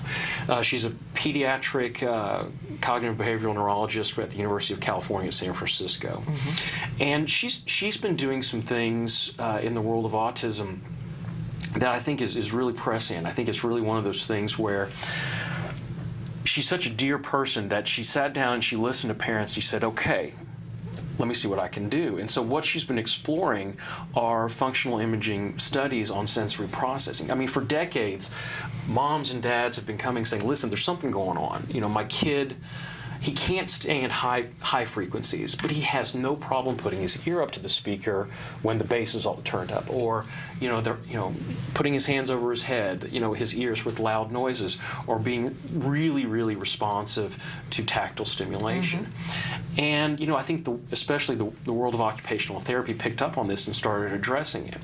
the science, of course, science being science, we have to sit here and we have to explore it in a certain manner. And so she's taken up that torch. And so she's been doing fMRI studies. She's been doing other imagery studies, looking at how the brains of individuals with autism process sensation in their sensory world. I hear this is really the new frontier of autism treatment, and I know Temple Grandin in particular has been leading the charge on that as well, and her latest book was on sensory issues in children with autism. But anyway, we're going to take a quick break. Yes, ma'am. But before we do, we have to say, well, how can people find out more information? Just go to www.vistadelmar.org. Okay. There is a link to our conference website. It is, and you can find out pricing and whatnot. We do have regional center funding for families, for them to attend. And if you're a clinician out there, a clinician, CEUs are available. And the dates of the conference? April 7th, it's one day. Okay. April 7th. And let's say where Vista Del Mar is again for our families that are not only around the country, but around the world. Vista Del Mar is nestled in the heart of Los Angeles. We're at 3200 Motor Avenue. And so we are not too far from Sony Studios, right near the 10. But there are directions on the website to get you there. Okay. So check it out on the website, and wonderful, wonderful conference. We're going to take a break. We're going to come back with more with Dr. Roper. Stick with us.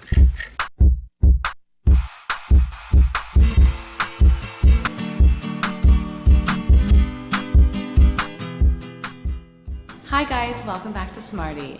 This month we're going to make some gluten-free Play-Doh. It's a great activity because A, I know a lot of our kids have an allergy to gluten, and B, it's super cheap and cost effective to make your own. So let's get started. The materials you'll be needing are 1 cup of white rice flour, half a cup of cornstarch, half a cup of salt, 1 tablespoon of cream of tartar, 1.5 teaspoons of vegetable oil, 1 cup of water, food coloring, a saucepan, and a spatula.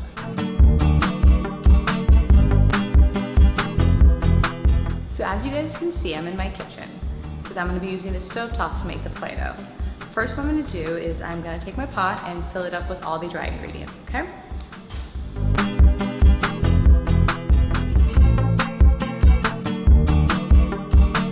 My dry ingredients in the saucepan, I'm now going to add the wet ones, the vegetable oil and the water. I'm going to turn the pan onto low heat and continue stirring. What I want to make sure happens is that it gets solidified and gooky looking, you'll see in a second, but not overcooked, okay? You're just trying to get the materials to kind of congeal. You know the dough is ready. So what you're going to do is you're going to just take it off the stovetop and let it cool. Once it's cool, then you're going to add your coloring, and boom, you've got gluten-free Play-Doh. Well, I hope you enjoyed the Play-Doh with your kids. Until next time, craft on, guys. Can you see me flying by your side? Welcome back to Let's Talk Autism with Shannon and Nancy. Our very special guest that's here with us is Dr. Brian Roper. He is the director of Vista Del Mar's Autism Services, and we're thrilled that he's here. He's been talking about the conference that they're getting ready to have, Bridging the Gap. Really remarkable, April 7th. Yes, ma'am. And we encourage everybody to go and check that out. Can you tell us the website again? It's www.vistadelmar.org, and on the homepage there will be a link to our conference where you can get information about the speakers, location, directions, and also register online if you'd like. Really remarkable. Now we're going to get into some more of the services that that Vista Del Mar has and what Dr. Roper actually would recommend families pursuing. But I have a couple of selfish questions because as you were talking about speech and some of this particular expert that you have coming to the conference, I've been hearing a lot about new forms of speech therapy such as social speaking and speech and that type of thing. My son has not had specifically speech except as part of his ABA program since he was about 6. Right. So he's 12 now. He speaks very well, but speech isn't just combined to speaking well, correct? Right. So would you recommend that children that are a bit older, say preteens or even in their teens, continue with some sort of speech therapy? Right. And can it evolve to be more based on interactive therapy? Absolutely. There's a field out there that has been emerging, I'd say, the last 10, 15 years called clinical pragmatics. Okay. And, communication is just more than making your point. It is a social phenomenon. And as we can see, the DSM-5 really made social communication and social interaction a core part of the diagnostic criteria. And they even created to help, when they modified it, to help absorb some other folks with social communication disorder, which is now in the DSM-5. The nuances of the social context of communication are such that I think especially a lot like your son, it's not for a lack of want to, it's a lack of tools. And so to be able to successfully navigate your social world, communication is a huge thing.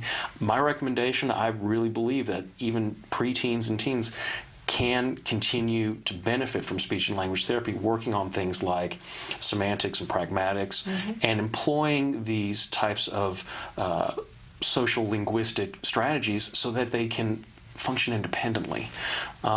I think it's a great thing. I recommend it highly. Okay, great. Can I do a follow-up on that? Because my son, who's a year younger than her son, does not have as much language as your son had, especially early on. My son had to relearn language. So he's had speech services all the way along. And so he has had pragmatic language. And I'm wondering how much you see that I'm sure that at Vista Del Mar, you guys do this right. And is there a way that we can tell other schools not to leave out those kids that are getting the language from this? It's sort of, I feel bad that my son's had that, but it was because he needed it early on. And I think they overlooked that your son needed it. They said speech was not an area that he had a huge deficit. I think one of the things is education. I think the DSM-5, one of the things it has done is has brought the social component to autism spectrum disorders to the forefront. And I think schools being large organizations with a number of kids to service, I think it's up to folks like me to go into them and saying this is equally as important. The other thing is that many companies who produce standardized tests are now including it on their batteries. So one of the big ones is the Clinical Evaluation of Language Fundamentals. Their new edition has an entire standardized section on pragmatics. And I think it's one of those things where if we can make people aware that it's not just about articulation, it's not just about grammar, it's about how you go about communicating, the importance of that. And I think where you start to see individuals fall through the cracks, they've been discharged from speech, but they haven't gotten the full run. They haven't gotten that clinical pragmatics piece. And as they move towards vocationality, getting a job, that's when you start to see some of those deficits. As with anything, you got to get in early.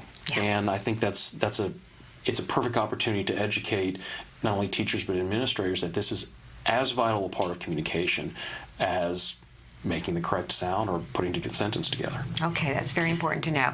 In terms of, do you have another question? Well, I was just going to say how remarkable it is that at Vista Del Mar to have someone with your experience in a director role to be adding that component to it, and I imagine that that's a part of what you're seeing success-wise there. I think so. Vista being an organization that encompasses so many different things. Tell us about what Vista has for families. Just wow. A school, which I didn't know. we have a non-public school, and our autism program in the school is a school within a school. It's called Vista Hills, and our program, we have everything. We do have a preschool classroom, and we also go all the way up to 18 to 22. Our Vista Elite.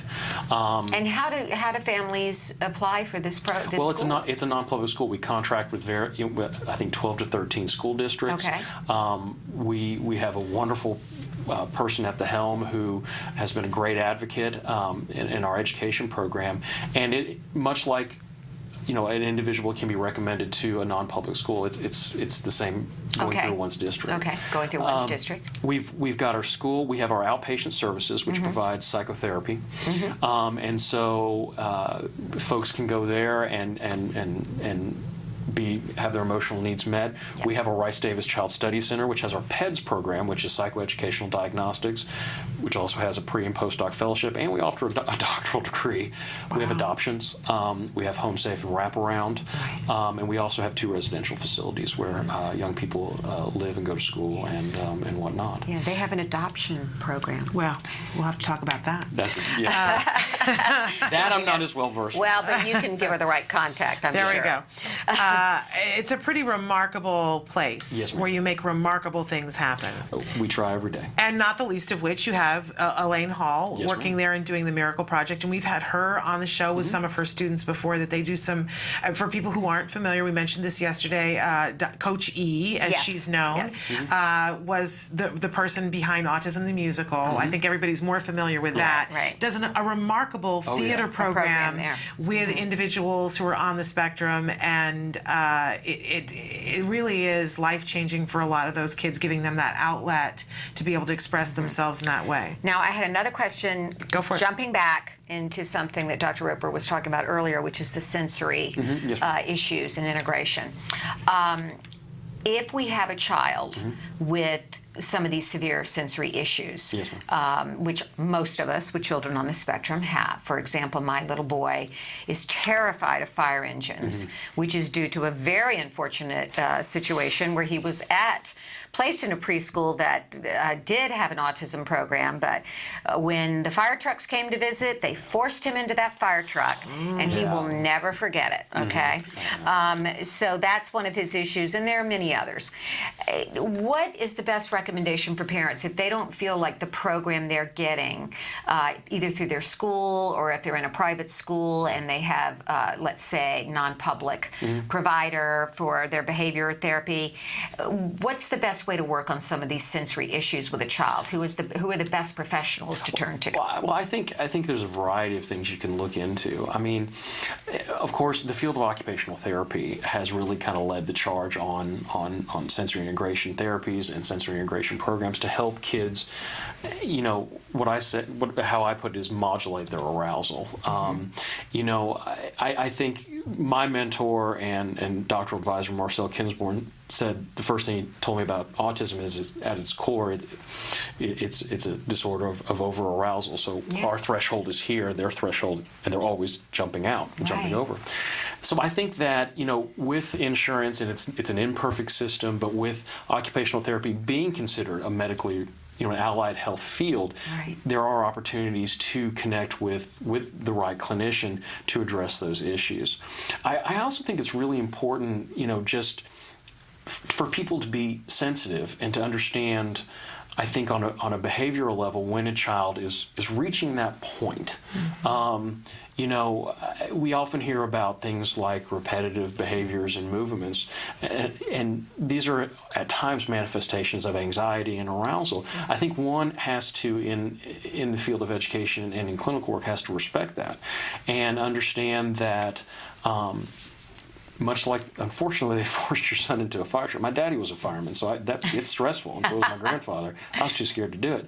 But I think that having educators and clinicians understanding those signs, and you know, you can spend your life being a salmon and swim upstream, and that's a hard life, or you can go with the flow and making those accommodations for a child to be able to de-arouse in real time. But I think, you know, your best bet is to connect with a good occupational therapist. Fortunately, you know, USC's got one of the best OT programs in the country. So we've got some great ones here in Los Angeles. Okay, very good to know. And Really, really probably all around the country as well. Yeah. All right, good. I think a lot of times we get bogged down in the problem and can't see the forest for the trees. Right. And, you know, and I love this idea of stopping what's happening before they reach their threshold. Right. And if we could convince everyone, a lot of times it's outside your ability to control it. Right. You know, it's an aide or someone who isn't properly trained. It's somebody who has good intentions but is forcing the child towards something. I'm wondering if you could tell us, because again, Vista Del Mar is a great example of doing it right, how you, who works with your kids and what's the structure of who are the people and how much training do they get? And you've got about a minute. Not a problem. Because I think the thing with Vista Del Mar is because we are so expansive, we have a number, at any given time, there's a number of clinicians that are involved. Everything from psychologists to licensed clinical social workers. We have MFT interns. We have an after-school program, which is staffed by our MFT interns from various universities, working with individuals not just on communication and whatnot, but helping them through their own emotional issues. We offer speech and language service and occupational therapy services, and we also have we provide positive behavioral supports in each classroom with each service. So at any given time, you have a bevy of clinicians, and what we try to do is take the best of what's in their mind and create a holistic profile of the child, targeting their emotional needs, their behavioral needs, their sensory needs, in some cases even just neurological and biological needs as well.